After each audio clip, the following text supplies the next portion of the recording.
Quand on s'intéresse à l'histoire des mathématiques, il faut bien reconnaître que la première moitié du Moyen-Âge n'est pas la portion la plus passionnante. Pourtant, on trouve toujours un texte qui est cité. Ce texte, qu'on date de l'époque carolingienne, 8e, 9e siècle, est en général titré Propositiones ad acuendos juvenes. Problème pour aiguiser l'esprit des jeunes.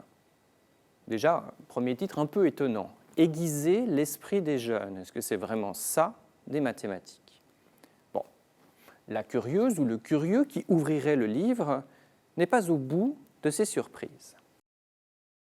Je te demande, afin que tu me dises combien de sillons trace un homme dans son champ quand il fait 3 virages à chaque extrémité de ce dernier. Des mathématiques? Vraiment? Regardons la solution, qui est de l'auteur, qui est présente dans toutes les éditions modernes, pas forcément dans tous les manuscrits du Moyen-Âge.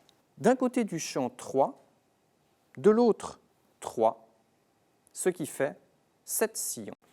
L'étonnement grandit. Est-ce que c'est vraiment des mathématiques, ce type de question? Est-ce que nous n'avons pas simplement une erreur de catalogage? Est-ce que c'est vraiment intéressant? Nous, avec Jérôme, nous avons trouvé que c'est vraiment intéressant, pour 2 raisons au moins. D'une part parce que cette collection illustre son époque, illustre ce qu'il est possible de publier dans le domaine des chiffres à cette époque carolingienne, de nouveau, de la fin du 8e ou du début du 9e siècle. D'autre part, pour nous, elle questionne nos catégories. Pour nous, il y a des évidences. Les arts et les lettres, puis les sciences, c'est pour la même chose. L'arbre des disciplines, c'est un truc naturel, évident. Eh bien, en regardant comment travaillaient les savants de cette époque, on est amené à contester des évidences.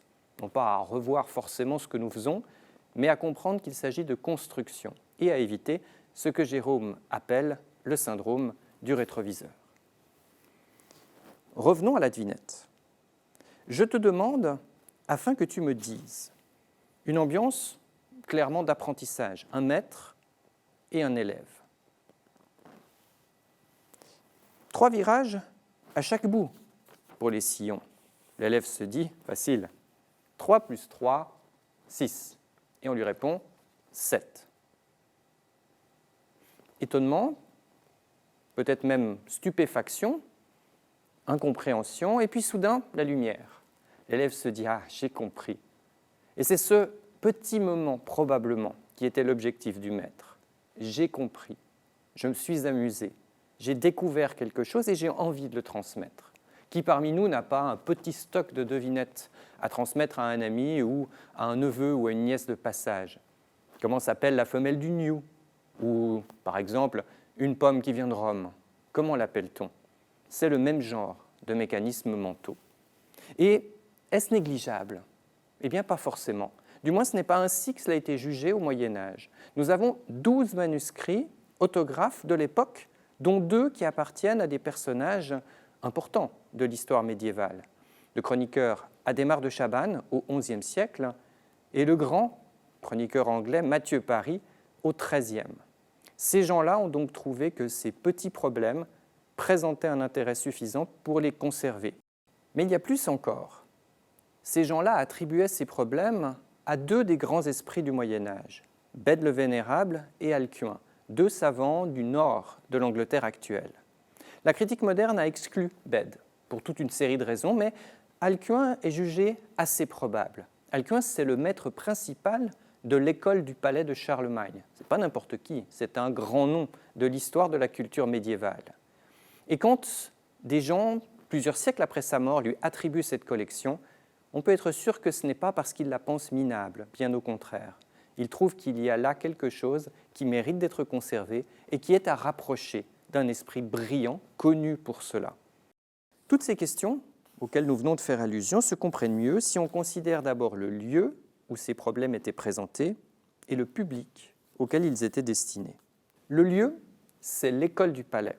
Un certain nombre de salles situées à proximité des appartements royaux de Charlemagne, réservées aux maîtres, à l'intérieur du palais, à Aix, une capitale que Charlemagne construit dans les dernières années du 8e siècle, peut-être en pensant déjà à ce qui deviendra son couronnement impérial de 800. Une école dans laquelle il y a donc évidemment des leçons.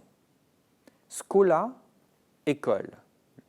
Nous avons envie de traduire aussi directement que cela. Et nous avons des raisons de le faire. Scola donne école en français. De même, les activités qu'on y trouve sont des activités de nature scolaire. Pourtant, les dictionnaires de latin médiéval nous amènent à être un peu plus prudents. Une scola, en réalité, au Moyen-Âge, en tout cas dans la première moitié du Moyen-Âge, c'est surtout un groupe de personnes qui entourent un puissant. Tout d'abord, un groupe de guerriers qui entourent un chef, par exemple. Et puis ensuite, un groupe de clercs qui chantent la messe avec un évêque. Puis après l'an 1000, un groupe de disciples qui entourent le maître qui les a formés. Voilà donc cette scola à proximité des chambres du roi à Aix. Un groupe de savants, une milice du savoir, que le pouvoir franc souhaite rassembler à proximité immédiate du roi, de manière à pouvoir lui confier des questions, lui poser des problèmes, résoudre un certain nombre des grandes théories du temps et affirmer le pouvoir du roi des Francs, devenu empereur en 800. En 809, par exemple, on demande à ces gens de déterminer l'origine du monde et de dire en quelle année l'on vit. Non pas simplement pour une question chiffrée, mais parce qu'on s'inquiète de la fin du monde. On essaie de la calculer, de la prévoir, de savoir quelle est l'urgence d'une transformation générale de la société. Et on enseigne donc à des jeunes, des UNS. Ces UNS appartiennent à la couche la plus élevée de l'aristocratie carolingienne. Essentiellement, mais pas exclusivement masculine, cette élite doit apprendre. Elle doit apprendre à savoir, mais aussi elle doit apprendre à être. C'est dans ce contexte qu'on peut comprendre aussi l'utilisation d'un texte comparable à ces propositiones que nous regardons. Et que veut-on qu'ils sachent, ces jeunes? Des mathématiques? Oui et non. Car on veut à la fois qu'ils aient des connaissances livresques solides, notamment et avant tout la connaissance de la langue sacrée, le latin, qui à cette époque-là, régénéré par Alcuin et les autres maîtres de l'école, se détache de plus en plus du parler courant, devient une langue seconde, mais une langue seconde nécessaire dans le contexte carolingien pour accéder aux textes importants du christianisme, qui sont évidemment rédigés en latin. On veut donc qu'ils sachent, mais on veut donc aussi qu'ils se comportent. Et c'est ce mélange de compétences que les propositiones permettent de mettre en avant.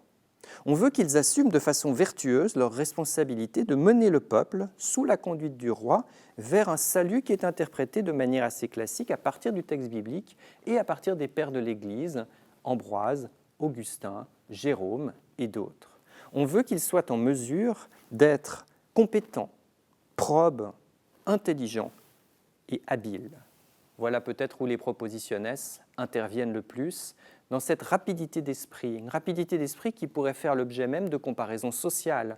Qui est le premier à trouver 7 plutôt que 6 dans le problème des sillons?